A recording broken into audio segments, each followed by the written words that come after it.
No, just quickly.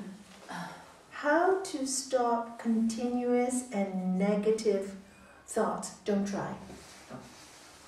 The more you try to stop the thoughts, the worse it is. Introduce positive thoughts. Introduce beautiful things. The more you say, oh, I'm thinking negative, don't stop. Don't think this way. Don't think this way. What you resist will persist. Remember that rule. It works. Don't. Instead, introduce something beautiful into the mind at that point. Introduce it. What makes you happy? Introduce that. So, I love this beautiful song makes me feel happy. Negative thought comes, put a beautiful song on. I always tell people to have a memory of something that makes you laugh a lot.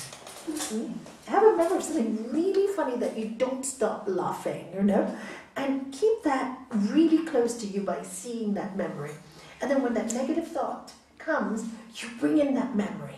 So what happens then? The power of the negative thought gets weaker and weaker and weaker because you give it an opposite, totally funny thought. So you take away its force on you. But if you give it energy and say, oh, I shouldn't be so negative, I should be like this, and oh my God, you're giving it so much energy, and you will become more negative. So opposite Praktipaksha Bhavana, this is what Sri Patanjali tells us, an opposite positive thought should be thought of. And my opposite is something totally funny, or something so ridiculous. It makes you laugh. It's so ridiculous, it makes you laugh. You see, it'll make you light, and already that negative can't. And with phobias, when I work with people with phobias of planes or fear of many things, needles, whatever it is, that's what I ask them to do. Rather than think about, oh, I'm scared of the plane. Oh, no, you don't understand. Oh, tell me something funny. Tell me a funny story. Or tell me this. And what makes you laugh? What makes you joyful? What makes you playful? And then when they think of those things, and what I do with them is constantly, when the fear comes, I make them think of that. And over a period of 6 weeks, it's worked every single time. It has worked every single time. I haven't had one person that hasn't worked. The only person that doesn't work doesn't want to do the positive. Then it doesn't work. They say, I can't do it. Then I can't help them. Simply.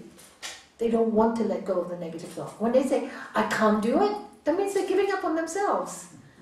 And I always tell them, if you give up on yourself, who can help you? So never give up on yourself. You can do anything you want. It is so powerful. And never fight it, and don't ever argue with your negative thoughts.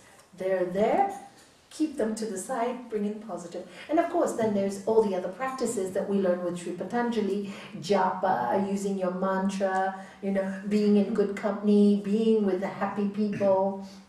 All these things, you use these tools. If you're very negative, don't sit and meditate. Your mind cannot do it. Cannot do it. Go for a nice walk, go to the sea, feel the breath and say how lovely it is to be alive, look at the trees, do all those things to help yourself. All those beautiful things, and that's how you do it. But never argue with your negative thoughts too strong.